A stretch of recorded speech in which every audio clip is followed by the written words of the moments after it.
Dia kata kita nak rasa syukur sokmo nak buat gua ni. Kalau nak rasa syukur sokmo, tengok semua orang yang kurang daripada kita. Mudah nak berterima kasih.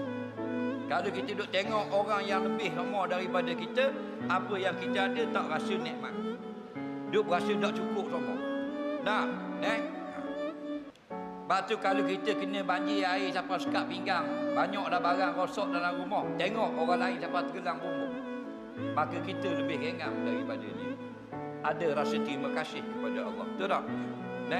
Walaupun kita pakai kereta Viva buruk, dah duduk sakit hati tengok orang pakai Mercedes, tengok orang lain pakai motosikal. Ramai tak? Tak ada kereta. Kita walau Viva buruk pun ikat tali rupiah wiper, tapi hujan panas tak kena. Faham? Ramai mana orang 5 beranak naik sunting motosikal, bini duduk atas pelik belakang, bini turun petok punggung. Faham lagi?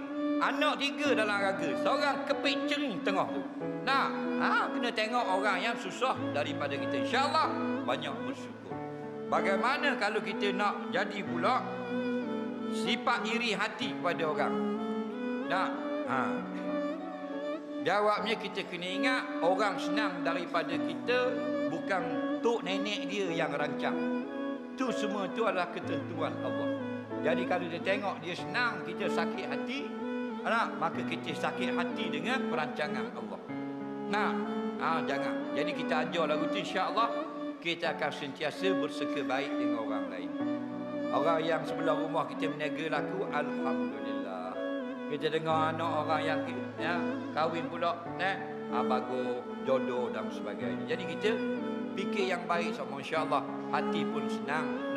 Dan jangan tinggal solat.